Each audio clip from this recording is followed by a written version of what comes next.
आनंद ही आनंद है ईश्वर के प्रियो।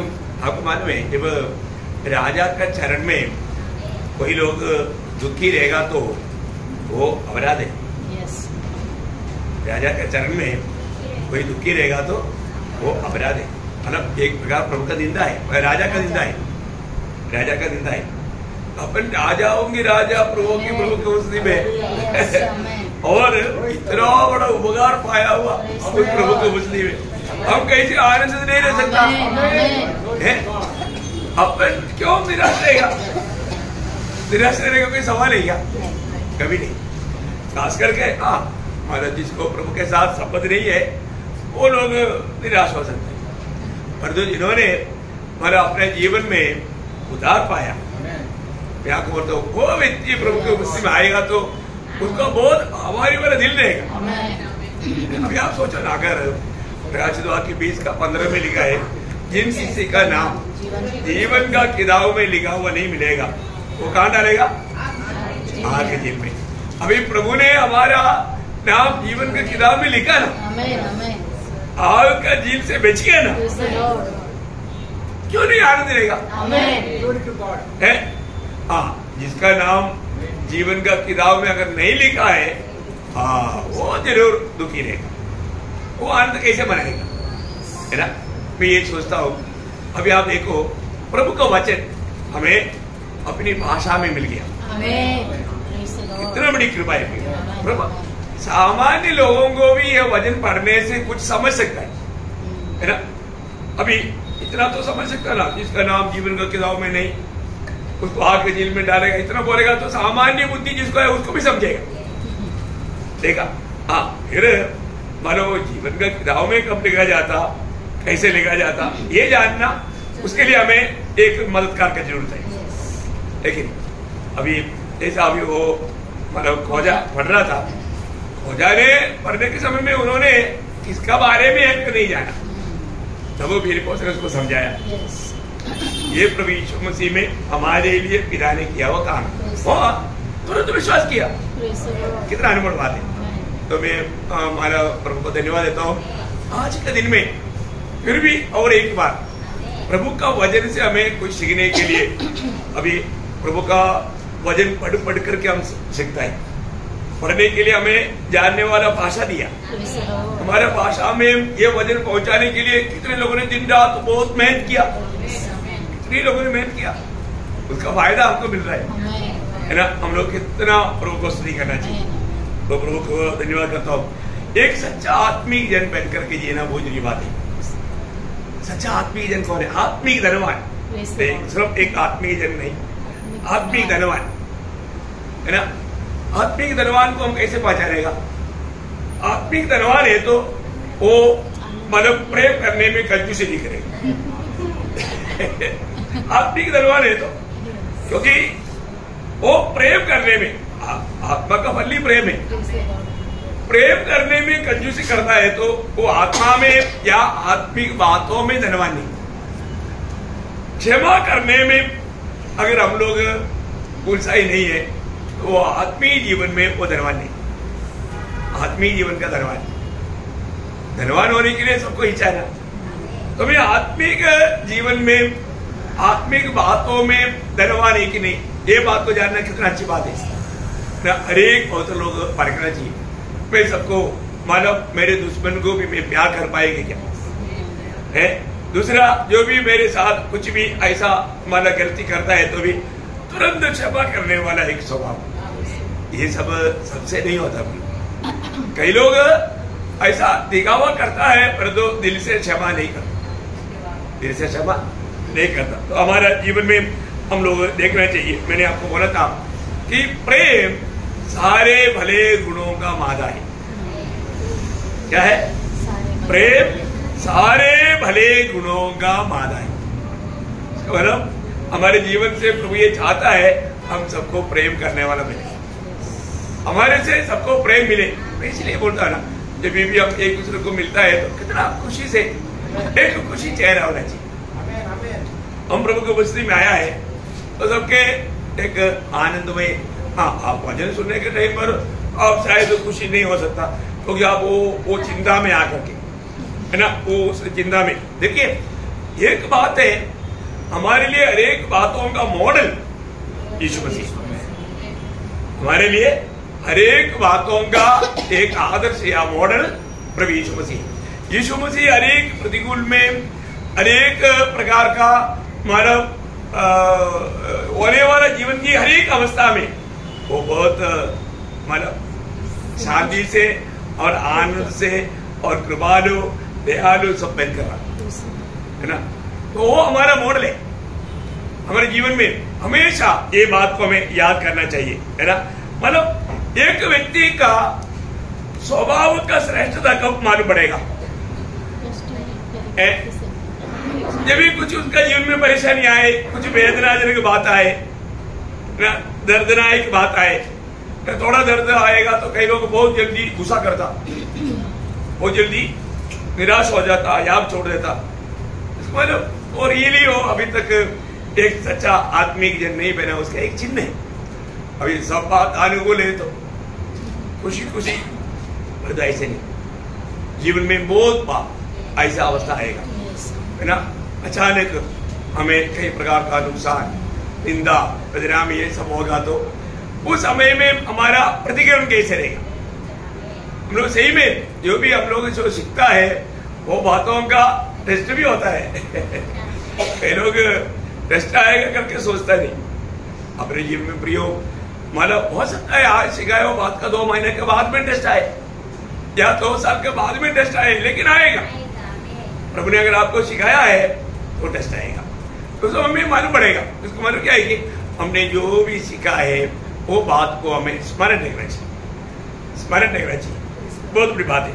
तो अपने लिए जब इब्रानियों का पत्री उसका 12 अध्याय का 2रा वचन, और विश्वास के कर्ता और सिद्ध करने वाले यीशु की ओर ताकते रहे, जिसने उस आनंद के लिए जो उसके आगे धरा था, लज्जा की कुछ चिंता न करके क्रूस का दुख सहा और परमेश्वर के सिंहासन की दाहिनी ओर जा बैठा। देखिए उसी यीशु मसीह को हमारा हर एक अवस्था में ध्यान करना है ना। वही यीशु मसीह हमारा ध्यान होना चाहिए, यीशु मसीह हमारा ध्यान होना चाहिए। एक बात है कि आज हमें मतलब बुलाया हुआ प्रभु ने हमको हमारा भी आगे एक सुंदर बात रखा है ना। उस आगे की ओर देख करके हमें चलना है। अपन अगर उस प्रकार चलता है तो जरूर हम विजय पाएगा। इस पीढ़ी में खास करके मैं आपको बोलता हूँ, ये तो एकदम एक भयानक कुटिल पीढ़ी है। इस कुटिल पीढ़ी में प्रभु का लोग एक चिन्ह है, एक चिन्ह है। प्रभु के लोग और लोगों से एकदम अलग है। अलग दर्जा का है। हमको प्रभु ने इस पीढ़ी के लिए एक चिन्ह ठहराया है। मंडली जीवन बिताने वाला प्रभु में आए हुआ हर एक लोगों को, है ना। जो 1 थिस्सलुनीकियों 1 अध्याय उसका 6 वचन पढ़ना। तुम बड़े क्लेश में पवित्र आत्मा के आनंद के साथ वचन को मानकर हमारी और प्रभु की सी चाल चलने लगे। क्या बात है। थिस्सलुनीकी मंडली के बारे में बोलता है, बड़े क्लेश में भी बहुत आनंद के साथ वचन को मानकर। देखा, वचन मानने के लिए जरूर हमें कई प्रकार का कष्ट तकलीफ उठाना पड़ता है ना। ऐसा जीने वाले लोग उसका 2 थिस्सलुनीकियों 1 अध्याय का 5 वचन, यह परमेश्वर के सच्चे न्याय का स्पष्ट प्रमाण है कि तुम परमेश्वर के राज्य के योग्य ठहरो, जिसके लिए तुम दुख भी उठाते हो। नहीं, वहां पर एक शब्द आना चाहिए, चिन्ह है। तो हो सकता है 4 में होगा आपका,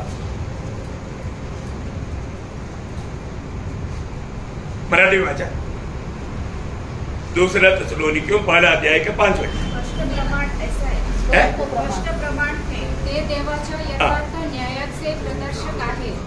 तो न्याय हा की ज्यासाठी तुम्ही दुःख सोशित आहात, त्या देवाच्या राज्याला तुम्ही योग्य ठरले नाही। मतलब प्रभु का उस न्याय का दिन के लिए तुम्हें एक चिन्ह है, स्पष्ट प्रमाण, स्पष्ट प्रमाण। मतलब बराबर हो जाएगा। क्योंकि क्या है अभी प्रूफ, प्रूफ। लेकिन उससे भी बढ़कर के चिन्ह आना चाहिए। वो शब्द ही सबसे अच्छा सूटल है। ठीक है। अभी कुछ भाषा में उसको और सस्ता में किया होगा, चिन्ह करके आना चाहिए, प्रूफ ही लिखा। ओके ठीक है। तो मतलब जैसे अभी आपको मालूम है जब यीशु मसीह के जन्म के समय में स्वर्गदूतों ने जो गेडरियों को जो कहा था ना तुम्हारे लिए चिन्ह, वो शब्द है यहाँ पर, ठीक है। मतलब लूका 2:12 मतलब वो समझने के लिए आपको पढ़ा था, वही शब्द यहाँ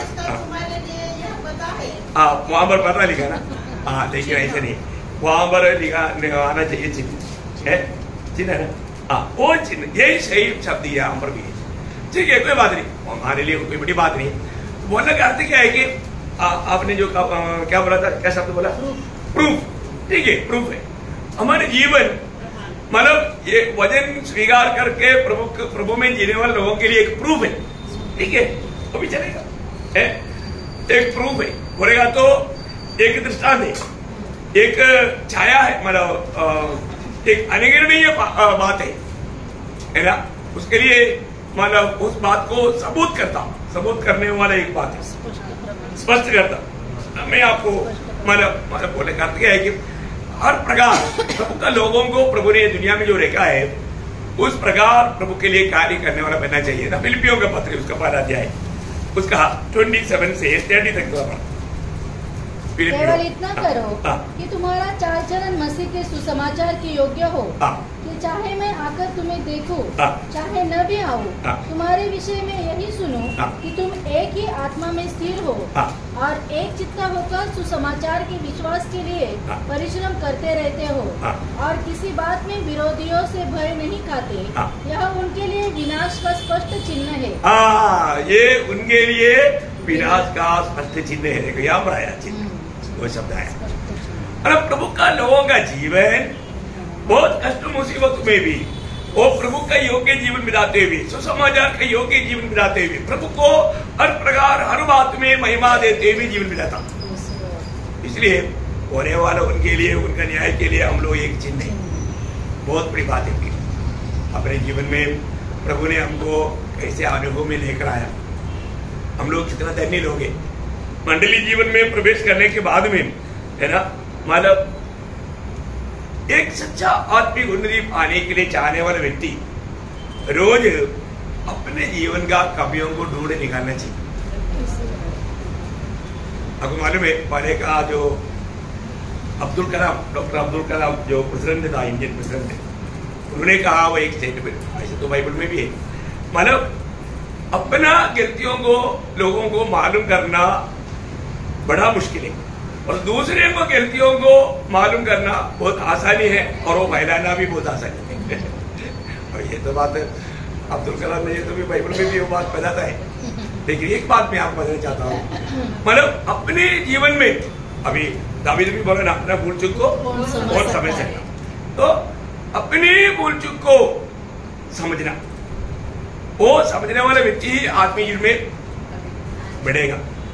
कई बार हम अपने जीवन का भूल चूक को नहीं समझता। मेरे जीवन में मतलब आगे बढ़ने में क्या रुकावट है वो बात को ना समझता, समझना चाहिए और उसमें हमें विजय पाना चाहिए। तो प्रभु को धन्यवाद देता है। एक व्यक्ति मतलब मैं उधार पाया वो व्यक्ति का स्पष्ट चिन्ह क्या है? एक उधार पाया व्यक्ति का स्पष्ट चिन्ह, पहली बात उसका दिशा बदलेगा। क्या बदलेगा? दिशा बदलेगा, दिशा बदलेगा। बोलेगा तो अभी वो पगड़े जैसे चला वो दिशा में नहीं चलता, उस रीति में नहीं चलता, उन लोगों के साथ भी शायद संगति नहीं करता। ये उधार पाया हुआ एक व्यक्ति का एक बहुत बड़ा चिन्ह है ना। और वो उसका खोज तक नीचे का बात नहीं रहेगा, ऊपर की बात रहेगा। एक उधार पाया हुआ व्यक्ति के चिन्ह, सच्चा उधार पाया व्यक्ति हर प्रकार मतलब पहले दिशा में नहीं जाएगा, अगला रीति नहीं चलेगा, अगले का जो दोस्ती में वो कभी नहीं मिल पाएगा, नीचे की बात पर नहीं जाएगा, ऊपर की बातों पर जाएगा। एक उधार पाया हुआ एक व्यक्ति, आपको मालूम है आज भी कितने लोग सुबेरे उधार पाए हुए लोग खाता है, सुबेरे उठ करके बाइबल नहीं पढ़ता, न्यूज़पेपर पढ़ता, न्यूज़पेपर में 2-2 घंटा टाइम भी जाता। मैं आपको बोलता हूँ वो व्यक्ति उधार नहीं पाया, उधार नहीं पाया। उधार पाया हुआ व्यक्ति पहले क्या खोजेगा? प्रभु को खोजेगा, प्रभु के वचन। इसलिए मैं आपको बताना चाहता हूँ प्रियो, एक एक व्यक्ति का जीवन बदला ही नहीं तो कई लोग क्या करता, सुबह उठते ही न्यूज़पेपर आने से पहले मोबाइल हाथ में है ना, मोबाइल पर जाता, सुबह मोबाइल के पीछे चले जाता। मैं आपको बोलता हूँ उधार नहीं पाया। उधार पाया व्यक्ति इन बातों के पीछे कभी नहीं जाएगा। हम लोग प्रभु का योग्य जीवन बिताना प्रियो, हर एक बातों में प्रभु का वचन जो कहता है उस बात में हम लोग खोज में रहना चाहिए। आज प्रभु की उपस्थिति में हम प्रभु की वचन जब सुनता है उस समय में मैं किस रीति में वो वचन को ले पा रहा है। अभी जो हमने पढ़ा था, और एक बार पढ़ेंगे वो 1 थिस्सलुनीकियों 12 अध्याय के 6 वचन अभी पढ़ा था। क्या था मन में? तुम बड़े क्लेश में पवित्र आत्मा के आनंद के साथ। देखिए बड़ा क्लेश में है, देखिए प्रभु के उपस्थिति में आ गया है तो वो एकदम आत्मा में है, पवित्र आत्मा के आनंद के साथ वचन को मानकर हमारी और प्रभु किसी चाल चलने लगे। देखा है वचन को, बड़े क्लेश में भी वचन मानना बहुत मुश्किल होने पर भी बहुत खुशी के साथ वचन मान करके आगे हमारे लिए एक आदर्श बने। कितना बड़ी बात है आत्मीय जीवन में। मैं आपको बोलता हूँ जैसा दिन प्रतिदिन दिन बढ़ते जा रहा है, प्रतिकूल भी बढ़ते जाता है। हमारे आत्मीय जीवन में हमको सही प्रकार एक आत्मीय जीवन बिताने के लिए रुकावट बहुत आता है, लेकिन हमारा आत्मिक बातों में हमारा प्रयास जो है वो घटना नहीं चाहिए, घटना नहीं चाहिए। हमें रोज इन बातों को परखना है, क्योंकि काम पर हमारा आत्मीय जीवन में गिरावट आता है, लोग जल्दी नहीं पहचानेगा और ध्यान से नहीं देखेगा तो हमारा आत्मीय जीवन हमको आसानी लग रहा है, उसका मतलब कहीं ना कहीं हमारा पतन हो गया। आसानी नहीं हो सकता। जैसे जैसे दिन बढ़ेगा समस्या बढ़ेगा, प्रतिकूल बढ़ेगा, ये बात पक्की बात है। इसलिए इस प्रतिकूलों में हमारा आत्मीय जीवन का दौड़ में किसी कारण हमें धीमा नहीं होना। आपको याद है जब गलातियों 5 अध्याय का 7 वचन में गलातियों मंडली को पौलुस एक बात याद दिलाता है, तो भली भांति दौड़ रहे थे, तुम भली भांति दौड़ रहे थे, आज किसने तुम्हें रोक दिया, किसने तुम्हें रोक दिया कि सत्य को न मानो, सत्य को ना मानो, है ना। सत्य को ना मानने के लिए किसने तुम्हें रोका? प्रियो आज के दिन में, आज प्रभु का अनुग्रह से हमको सबको यहाँ पर आने के लिए प्रभु ने कृपा दिया। आज का दिन दिल से कितने लोग गवाही दे पाएगा, मेरा प्रभु में जीवन, आज तक का जीवन में मुझे प्रभु को प्रसन्न करते हुए प्रभु में बना रह पाया, और मैं उस दिन कभी लज्जित नहीं होने देगा। ये निर्णय हमें चाहिए। प्रिंस पौलुस का वो शब्द भी पढ़ करके हम विषय की ओर बढ़ रहा है। फिलिपियों 2 अध्याय का 16 वचन बहुत ही अनोखा शब्द है, अपन को समझना चाहिए। मसीह के दिन मुझे घमंड करने का कारण हो कि न मेरा दौड़ना और न मेरा परिश्रम करना व्यर्थ हुआ। देखिए ये फर्क ना पियो, हम प्रभु में जो भी काम करेगा वो करते नहीं जाएगा, लेकिन प्रभुदास यहाँ पर बोलता है कि मुझे उस दिन प्रशंसा मिलेगा। मेरा प्रभु में जो भी काम हुआ है वो व्यर्थ नहीं जाएगा, क्योंकि दिल से किया, प्रभु का प्रेम में किया और प्रभु का महिमा के लिए किया। कितना यकीनदायक बात है। ओके, तो अभी हम लोग ये जो फलदायक जीवन का बात, अभी वो वचन आने से पहले गीत गा करके दिल को तैयार किया, फिर वचन की कुराटी से मालक खुदा थोड़ा हिला करके रहेगा। अभी मेरा और वचन काम करना चाहिए, पूर्ण रूप में ये वचन फलदायक अनुभव में आना चाहिए। अभी यीशु मसीह उस दाखलता का दृष्टांत में एक बात उड़ाकर कहता है, दुखदायी बात है। कौन सा? 15 अध्याय का 6 वचन। यदि कोई भोजन बना न रहे तो वो डाली के समान फेंक दिया जाता और सूख जाता है, और लोग उन्हें बटोर कर आग में झोंक देते हैं और वे जल जाती है। प्रियो, ये हम पर ऐसे क्यों प्रभु ने कहा है? मतलब प्रभु के साथ जो हमारा मेल जो है वो तोड़ने वाला कोई बात हमारे जीवन में नहीं आना चाहिए। बहुत बड़ी बात है। प्रभु के साथ का मेल हमें, मैं उधार पाया बोल करके मैं थोड़ा भी लापरवाही नहीं कर, मैं कैसे भी मैं जिएगा तो भी मतलब कोई प्रॉब्लम नहीं, ऐसे नहीं सोच रहा। हमारे लिए बिल्कुल एक क्लियर व्यवस्था दिया हुआ है। उस व्यवस्था में, उस वजन में बना रहकर जीना बहुत जरूरी बात है। आज बहुत से पवित्र लोग, उनको यकीन तक नहीं प्रभु मेरा सुनता है, प्रभु मेरा सुनता है। क्यों? क्योंकि मानव उनके जीवन में पाप है, प्रभु कब नहीं सुनता। उनको ऐसा विश्वास क्यों नहीं? क्योंकि उसको ही मालूम है कि मैं जैसा प्रभु चाहता है ऐसा प्रभु का पवित्र मार्ग में नहीं। प्रभु का पवित्र कब प्रभु नहीं सुनता? प्रभु के साथ का नाता कब टूट जाता? पाप होने के टाइम पर। पाप प्रभु कभी भी, इसलिए डरते रहना, पाप नहीं करना। प्रभु का वचन का शक्ति ज्यादा भी है, डरना है प्रियो। जब 59 का दूसरा वचन आपको याद होगा, परंतु तुम्हारे अधर्म के कामों ने तुम्हारा अधर्म के कामों ने तुमको तुम्हारे परमेश्वर से अलग कर दिया है। अलग कर दिया। जो प्रभु ने बताया हुआ उस व्यवस्था तोड़ करके हम जीवन बिताएगा तो वहां पर हम कितना भी प्रार्थना करेगा तो कोई फायदा नहीं। अभी आपको मालूम है, पर इस्राएल का प्रथम राजा शाऊल प्रभु का चुनौती पाने के समय में वो बहुत अपने आप को नम्र करके वो मतलब आगे आया था, लेकिन वो प्रभु की बातों पर बना नहीं रहा। प्रभु के वचन को उन्होंने ढाल दिया। ढालने के बाद में जब उसके जीवन में मुसीबत आया तब उन्होंने प्रभु को पुकारा। देखिए, एक बात याद रखना भाई, हम प्रभु की मार्ग छोड़ करके जाएगा। आप जरूर, मैंने भी प्रार्थना किया बोल करके एक झूठा तसली कहा सकता है, पर उत्तर नहीं मिलेगा। अब यहाँ पर क्या हुआ है? पहले शामूएल उसका 28 अध्याय उसका 6 वचन। जब शाऊल ने यहोवा से पूछा, तब यहोवा ने न तो स्वप्न के द्वारा उसे उत्तर दिया, न उरीम के द्वारा, न भविष्यवक्ताओं के द्वारा। देखा, प्रभु ने उत्तर नहीं दिया, उनकी प्रार्थना का उत्तर नहीं मिला। शाऊल प्रभु के मार्ग छोड़ दिया, प्रभु के वचन को तुच्छ किया, इसलिए प्रभु ने उसको भी तुच्छ किया।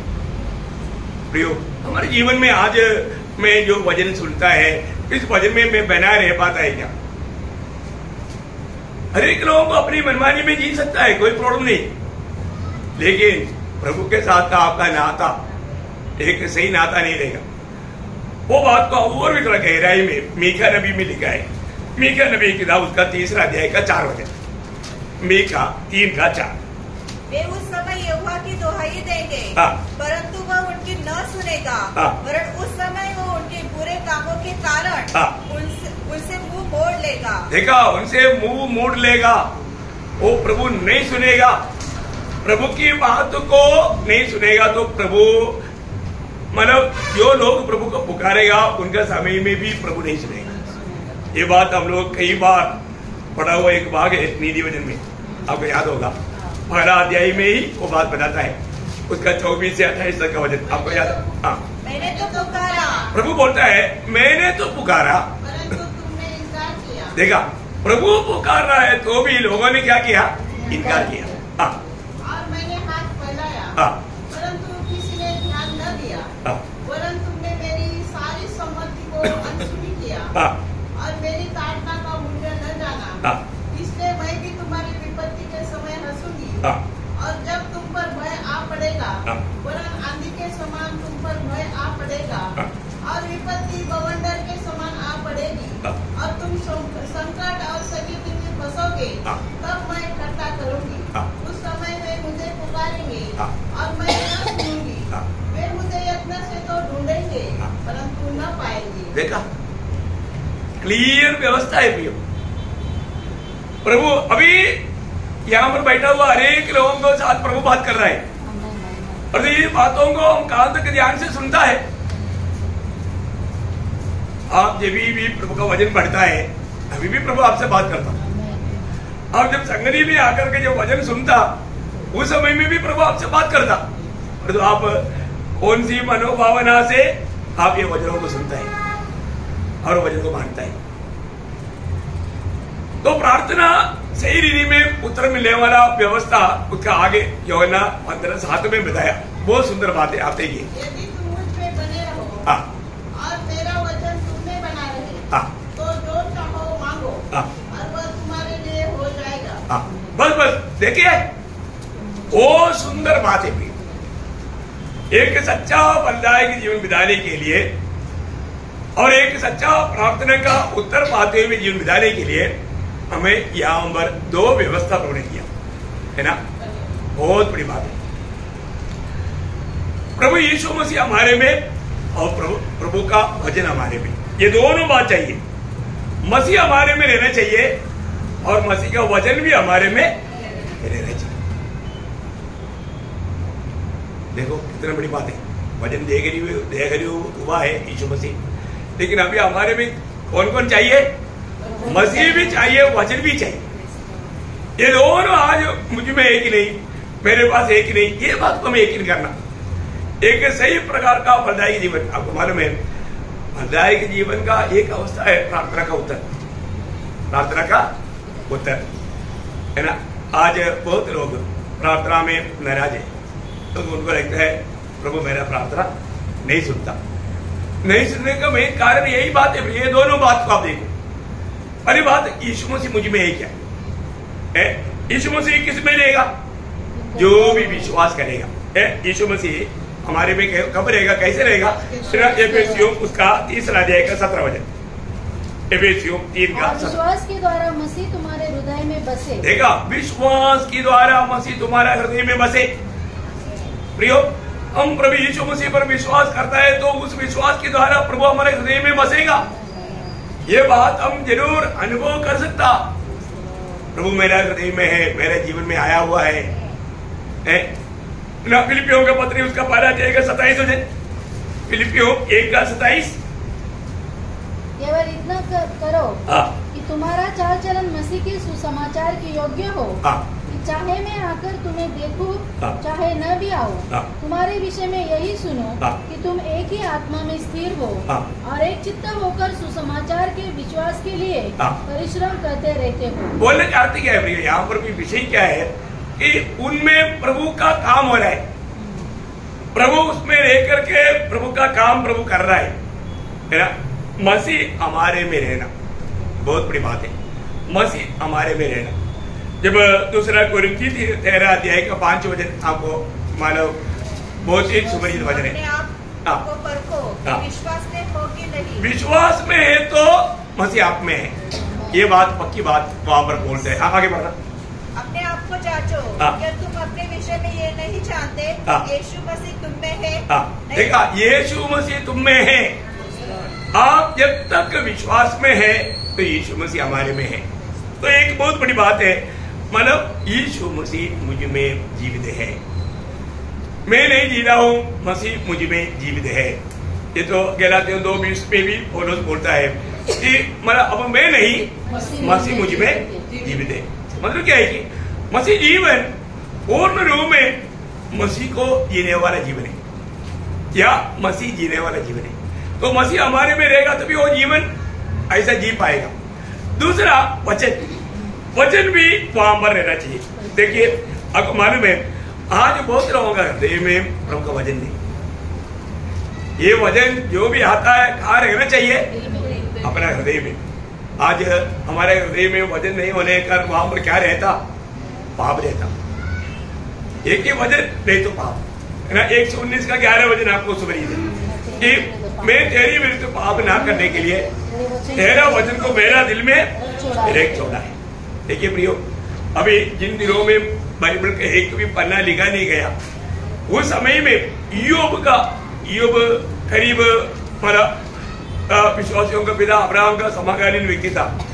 उस समय में ईयोब गवाही देता है इस विषय में। ईयोब का किताब 22 का 22 पढ़। उसके मुंह से शिक्षा सुन ले हाँ। और उसके वचन अपने मन में रख। देखा, उसकी वचन अपना मन में रख। क्या बात है प्रियो। उस समय में कौन सा बाइबल क्लास चलता है? कौन सा कोई किताबें पढ़ने के लिए है? एक भी किताब नहीं लिखा गया। लेकिन उस समय में यो बोलता है उसकी वजन को अपना मन में रखना, अपने हृदय में रखना। प्रियो, आज हमें एक आज्ञा के रूप में नए नियम की मंडली को एक आज्ञा के रूप में ये बात बताया कोलोसियों में। कोलोसियों उसका 3 अध्याय का 16 वचन, मसीह के वचन को अपने हृदय में अधिकताई से बसने दो। किस तरह सा? थोड़ा थोड़ा नहीं, बहुताय से, बहुताय से, अधिकाय से। मसीह के वचन को बहुताय से हमारे हृदय में बसने दो। प्रियो, आज हमारा हृदय में प्रभु का वचन है क्या? प्रभु का वचन बांटते बांटते खत्म होने वाला एक ऐसा अवस्था आता है क्या? वचन ही नहीं। आज हम लोग मिलकर के कई जगह पर गया, हर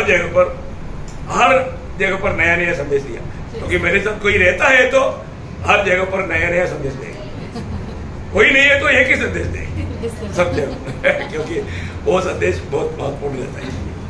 तो बोलने का अर्थ क्या है कि विपुल को मालूम है, हम लोग जब जाता था हर जगह पर अलग अलग संदेश है, इसलिए आप लोग कभी कभी साथ में आओ, फिर देखो कैसे क्या उसका लाभ है, बहुत बड़ी बात है। तो प्रियो, हमें प्रभु का वचन में हमारा हृदय से कभी भी पकड़ने में कभी नहीं आना चाहिए। दूसरा तिमोथी उसमें और उसका आने वाले एक सुंदर शब्द है, दूसरा तिमोथी 1 अध्याय का 13-14 वचन। जो खरी बातें तूने मुझसे सुनी है उनको उस विश्वास और प्रेम के साथ जो मसीह यीशु में है अपना आदर्श बनाकर रख। देखा, जो भी तुमने मुझसे सुना है, आगे। और पवित्र आत्मा के द्वारा जो हमें बसा हुआ है इस अच्छी धरोहर की रखवाली कर, बोलो, इसको जाने नहीं देना। ये सारे वचनों को अपना दिल में रखते रहना, जरूरत पड़ने पर वो दूसरे के साथ बांटते जाना। क्या अनमोल बातें, हम जो भी सीखता है बहुत ही श्रेष्ठ बातें सीखता है।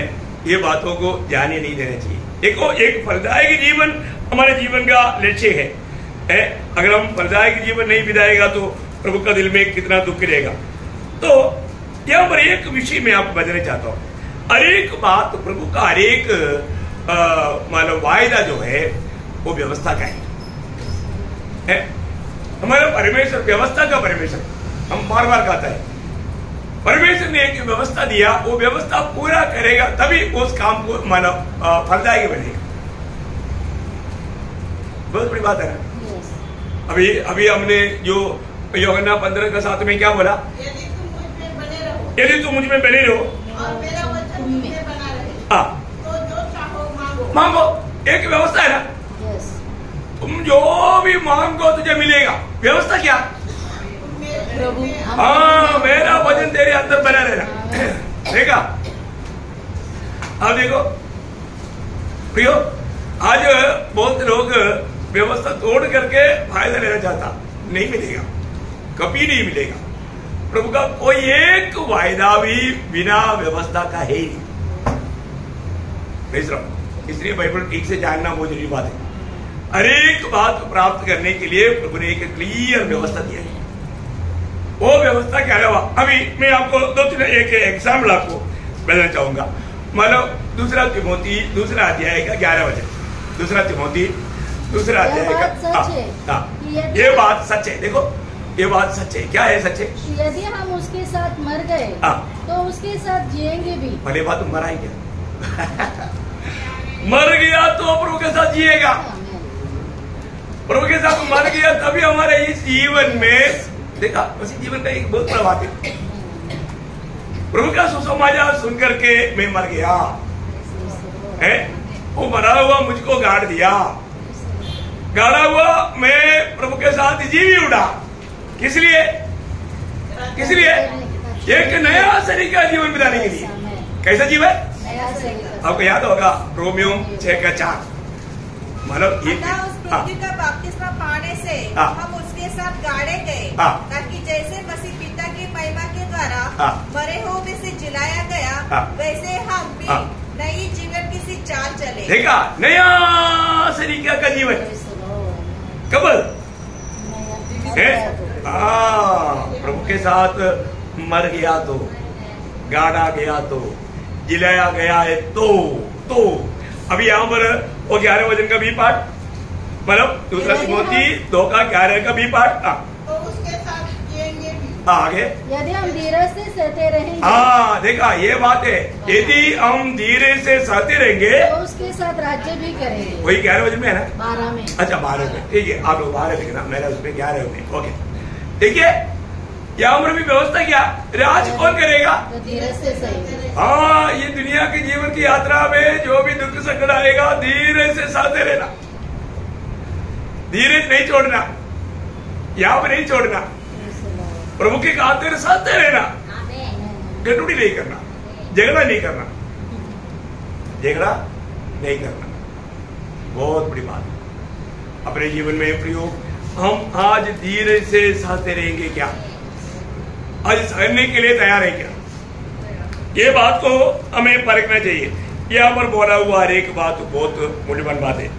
व्यवस्था के अनुसार प्रभु कार्य करता है। मैं और भी 2-3 उदाहरण में आपको बोलूंगा।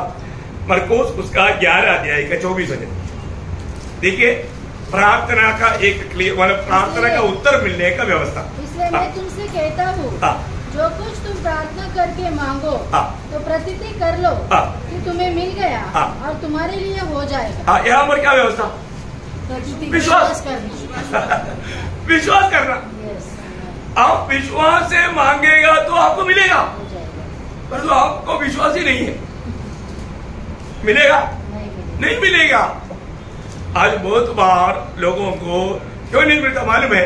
उनको मालूम है कि मैं मांगेगा तो भी मिलेगा नहीं, वो उनका विश्वास है। मैं मांगेगा तो मुझे मिलेगा करके विश्वास नहीं। देखा प्रयोग, हमें जो भी बात अगर हमें मतलब पाना है तो विश्वास से मांगना। एक उदाहरण भी मैं वहां पर बताता हूँ।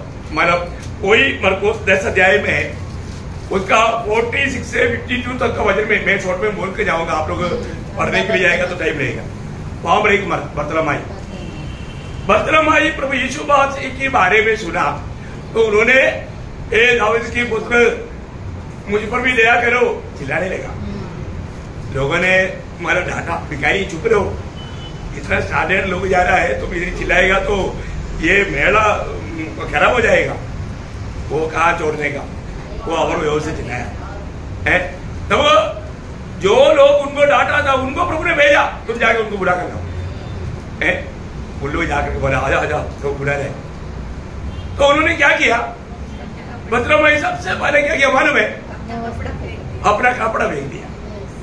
ये मैं आपको कई बार बताया है, ये जो कपड़ा नॉर्मल कपड़ा नहीं, वो एक यूनिफॉर्म है। उस सड़क में वहां पर बैठ करके भीख मांगने के लिए गवर्नमेंट का परमिशन चाहिए। परमिशन मिला हुआ भिखारी ही वो सड़क में बैठ सकता, नहीं तो नहीं बैठ सकता, भीख नहीं मांग सकता। भीख मांगने के लिए भी यूनिफॉर्म गवर्नमेंट का। देखा अभी बर्तलमाई ने क्या किया? प्रभु ने मुझे बुलाया करके जब जाना, बर्तलमाई ने सबसे पहले कपड़ा फेंक दिया, बर्तन भी फेंक दिया। क्यों? अभी वो नहीं चाहिए, अभी वो नहीं चाहिए। क्यों? विश्वास है। मुझे प्रभु ने बुलाया, मुझे प्रभु ने बुलाया तो काम हो गया। काम होने से पहले उसका काम हो गया। वहां पर यीशु मसीह उसको बोलने वाले की शब्द क्या मालूम है? तेरा विश्वास ने तुझे, हाँ देखा, उसने यहाँ पर जो भी कार्य किया आपको भाग मालूम है ना, इसलिए मैं शोक में हूँ। परंतु आखिर में प्रभु उसको बोलता है तेरा विश्वास ने तुझे चंगा किया। मतलब मैं प्रभु के पास जाएगा तो मैं रोज नहीं पाएगा, लाउड कर नहीं आएगा, प्रभु के साथ जाएगा क्योंकि वो प्रभु के साथ हो लिया। अरे वो यूनिफॉर्म कहाँ छोड़ा था, बाद में काम आएगा।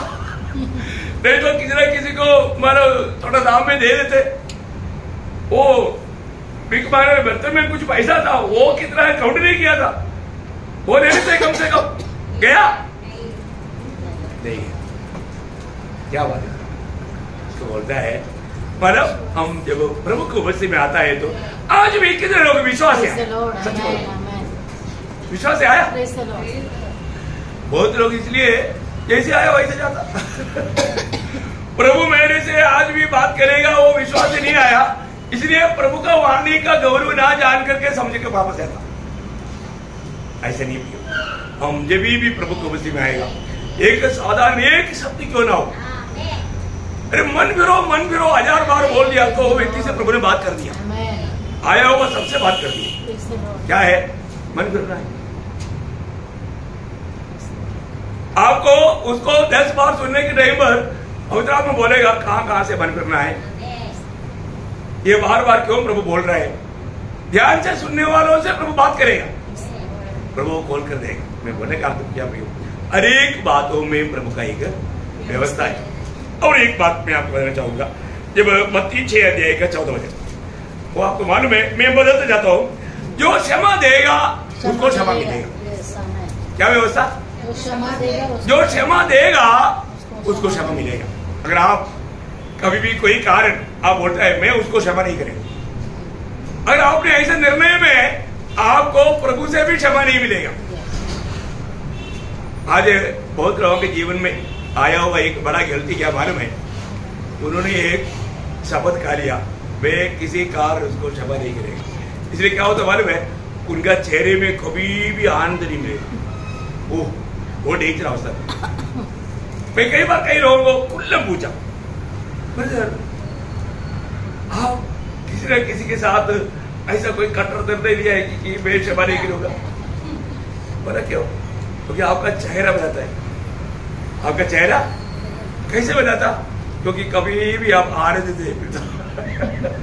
आप बताओ, कभी भी आप आनंद नहीं मिलता, आनंद नहीं मिल सकता।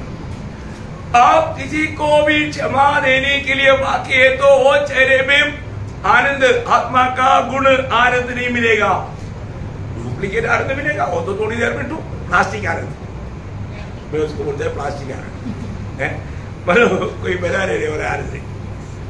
कितना भाई की बातें भी तो उसको मतलब क्षमा मिलने का व्यवस्था क्षमा देना है, क्षमा देना है। तो इस प्रकार हम लोग याकूब 4 अध्याय का 8 वचन में हम लोग देखते हैं कि प्रभु का निकट जाएगा तो प्रभु भाग जाएगा। ऐसा है क्या? नहीं। देखा एक देखा, बड़ा अच्छा व्यवस्था है। अगर आप प्रभु के निकट जाएंगे प्रभु आपका निकट आएगा, निकट आएगा। देखो कितना बड़ी बात है प्रियो है। मतलब देखिए हमारे जीवन में अगर हमारा गलती कारण कभी कभी प्रभु हमारा प्रार्थना ना सुनने का एक और बड़ा एक धोखा क्या मालूम है? याकूब 4 अध्याय का 3 वचन। याकूब इसलिए कि बुरी इच्छा से मांगेगा तो नहीं मिलेगा, नहीं मिलेगा। बुरी इच्छा से मांगने वालों को नहीं मिलेगा। प्रियो हमारे जीवन में हमें ये बात को परखना है। हमारे जीवन में मानव जो भी मैं मांगता है वो मेरी बुरी इच्छा से मांगता है, बुरी इच्छा से मांगेगा तो भी नहीं मिलेगा। हर एक बातों में क्लियर व्यवस्था है ना प्रियो, ये व्यवस्था जानना।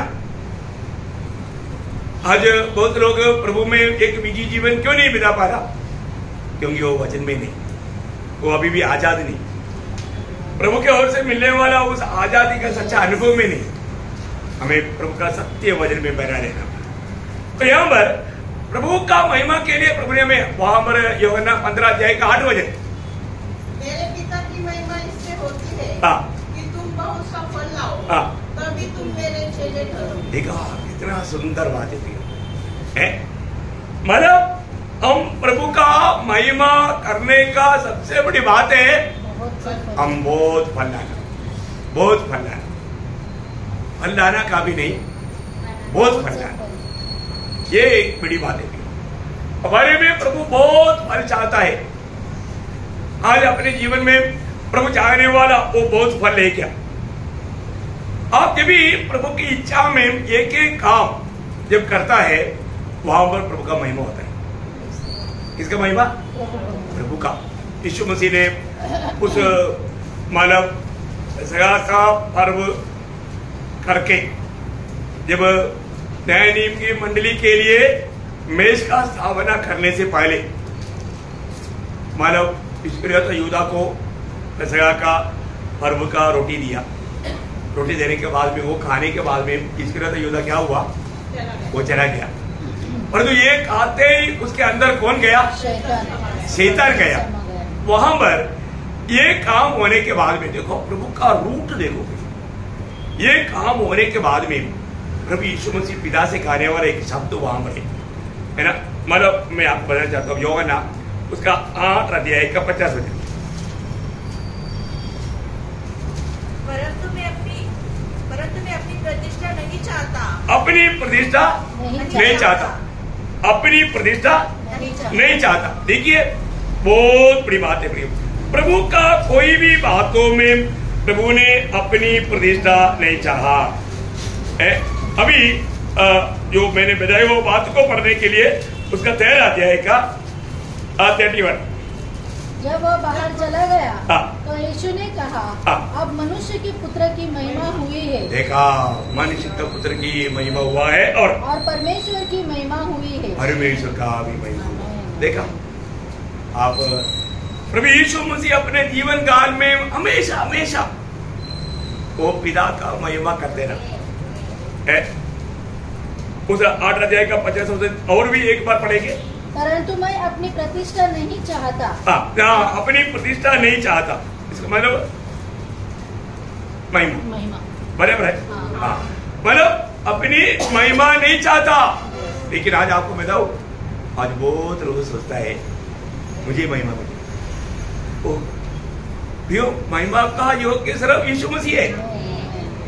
प्रभु अपना महिमा किसी को नहीं देगा।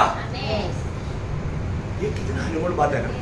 इसलिए हमारे बीच में है ना, मैं इसलिए बोला हमारे बीच में कोई भी पास्टर है, रेवरेंड है, ऐसा कोई भी बात नहीं लेता, क्योंकि वो महिमा लेता है। अगर आपने किसी को पास्टर करके भी बोलेगा तो आपको मालूम है वो लोग महिमा ले रहे हैं, और उनको अगर ऐसा नहीं बुलाएगा तो वो लोग आपके ऊपर गुस्सा भी करेगा। कौन सा आत्मा है, कौन सा आत्मा है? प्रभु ने क्या कहा? प्रभु ने कहा हुआ बात का पूरा उल्टा है ना। जब मत्ती 23 अध्याय का 8 से 10, परंतु तुम रब्बी न कहलाना, क्योंकि तुम्हारा एक ही गुरु है। देखिए यहाँ पर मानो दूसरे को पास्टर बोल दिया, यहाँ पर रबी कहने का बराबर है। देखो इतना बड़ी बात है। कई बार लोग पूछेगा आप लोगों का पास्टर कौन है? हमारे बीच में है नहीं, है हमारे बीच में पास्टर नहीं। यही तो बटली को खूबी है। तो तुम्हारा कौन है? हमारा बीच में प्रभु ने नीति किया वो अगुआ लोग है, वो अगुआ लोग है, वो एक आदमी नहीं, एक आदमी नहीं। देखो बहुत बड़ी बात है ना। ये मंडली का खूबी, मंडली का खूबी। आंख बोलेगा मैं सबसे सुंदर है, हाथ बोलेगा मेरे सिवा तेरा आंख कभी, ये आंख कभी धोया नहीं जाए। तू कौन सा सुंदर? सुंदर को सुंदर बनाने वाला बोलने का अर्थ कभी भी एक दूसरे को छोटा समझ सकता है? नहीं। मंडली में कोई छोटा नहीं। फिर मैं कल आपको बताया था, फिर मंडली में सबसे बड़ा कौन है? जो सबसे छोटा वो है सेवा करता सब। तेरी फोल्ड करने वाला आप बोलेगा तेरी वो उनका काम है, परंतु आपसे वो बड़ा है। प्रभु का दृष्टि में आप अपने आप को जितना छोटा बनाएंगे, प्रभु का दृष्टि में आप मंडली का सबसे बड़ा आदमी। इसका मतलब क्या करना? वॉलंटियरली छोटा बनना। अभी वो 23 अध्याय का 8 से 10। परंतु तुम रब्बी न कहलाना, क्योंकि तुम्हारा एक ही गुरु है और तुम सब भाई हो। तुम सब भाई हो। देखा, इसलिए पत्रोस भी बोलते हैं हमारा भाई पौलुस ने लिखा हुआ बातों में बहुत से बातें तुम्हें समझना बहुत कठिन है। कौन? हमारा भाई। देखा, आखिर में यूहन्ना भी बोलता है मैं तुम्हारा भाई। देखिए प्रभु के शिक्षण में था, प्रभु के वचन में था, है कोई और बातों से अपने आप को बड़ा दिखाने की कभी कोशिश नहीं किया। हम लोगों को कभी भी नहीं सोचना मैं पुराना विश्वास है तुम्हें बड़ा है, ऐसे क्या? नहीं, कोई नहीं हमारे बीच में। मतलब जो भी प्रभु ने इसलिए बोला ना, बार बार बोला, मैं कल भी आप लोगों को एक वचन शायद पढ़ाया था मत्ती उसका 20 अध्याय का 26 से 28 तक, है ना। परंतु तुम में ऐसा न होगा, तुम में ऐसा नहीं होगा, परंतु जो कोई तुम्हें बड़ा होना चाहे वह तुम्हारा सेवक बने। देखा, वो तुम्हारा सेवक बने। और आगे, और जो तुम्हें प्रधान होना चाहे वह तुम्हारा दास बने। जैसे कि मनुष्य का पुत्र वह इसलिए नहीं आया कि उसकी सेवा टहल की जाए, परंतु इसलिए आया कि आप सेवा टहल करें और बहुतों की चुनौती के लिए अपना प्राण दे। बहुत बड़ी बात है। मतलब क्या है कि सेवा करते करते दूसरे के प्रति, ये अनमोल बात है। हमारे जीवन में यही सबसे बड़ा फल आने वाला अनुभव है ना। यहाँ पर एक तो बात मैं जल्दी बता कर खत्म करूंगा, हमारे जीवन से फल आता है कि नहीं, ये बहुत इम्पोर्टेंट बात है। प्रभु चाहने वाला फल, मत्ती के सुसमाचार उसका 5 अध्याय उसका 16 वचन, मत्ती उसका 5 अध्याय का 16। उसी प्रकार तुम्हारा उजियाला मनुष्य के सामने चमके कि वे तुम्हारे भले कामों को देखकर तुम्हारे पिता की जो स्वर्ग में है बड़ाई करे। देखा, महिमा करे है। मन प्रियो, हम प्रभु का महिमा के लिए सजावल हो गए। सच्चा मंडली जरूर प्रभु का महिमा करते रहना चाहिए। वो कब होगा? हम उन भले कामों में सत्कर्म देगा, हम उनके लिए मतलब बनाया गया वो काम हमारे में होना चाहिए। देखिए, इसलिए यहाँ पर प्रभु यीशु मसीह और एक बात उसका 15 अध्याय का 9 वचन में कहता है। 9 वचन तो जल्दी पढ़ना। देखा, वैसा ही मैंने तुमसे भी प्रेम रखा। और आगे, देखा, मेरे प्रेम में बने रहो। देखा, मुझ में बने रहो और मेरे प्रेम में बने रहो। देखिए, पिता जितना हमसे प्यार करता है उतना यीशु मसीह भी हमको प्यार करता। पिता जितना यीशु मसीह से प्यार करता उतना पिता हमसे भी प्यार करता। मतलब इन लोगों का प्यार में थोड़ा भी अंतर नहीं। देखिए, अभी हमारे जीवन में मैं प्रभु को प्यार करता हूं करके कैसा प्रकट कर सकता, उसको हमें जानना। ये प्रेम में बना रहने के लिए उसका 15 अध्याय का 10 वचन, यदि तुम मेरी आज्ञाओं को मानोगे तो मेरे प्रेम में बने रहोगे। यही बात है। प्रभु की प्रेम में बना रहने का एकमात्र कंडीशन उसकी आज्ञाओं को मानना है। उसका आज्ञाओं को मानना है, बहुत बड़ी बात है। प्रभु की प्रेम में, प्रभु में बना रहना, प्रभु का प्रेम में बना रहना, ये दोनों बहुत अच्छा रीति में हमें समझा जाए, तभी हम सही प्रकार प्रभु के लिए एक फलदायक जीवन बिता पाएगा। प्रभु का प्रेम में बना रहना। आपको मालूम है यीशु मसीह ने एक नया आज्ञा मंडली को दिया। आपको सबको मालूम, यूहन्ना उसका 13 अध्याय का 34 और 15 अध्याय का 12, इसमें दोनों एक ही है। एक वजह पर करेगा, आज्ञा देता हूँ कि एक दूसरे से प्रेम रखो।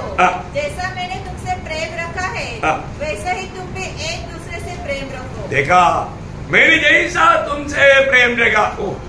अभी वो बात को समझना बहुत बड़ा मुश्किल की बात है, जल्दी हम समझ नहीं सकता।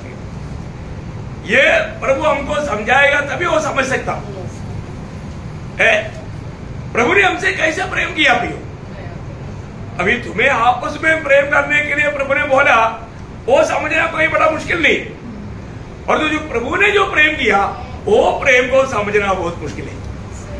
वो प्रेम को हम लोग जल्दी नहीं समझ सकता, बहुत बड़ी बात है। प्रभु ने हमको कैसे मानव प्रेम किया, किस अवस्था में प्रेम किया।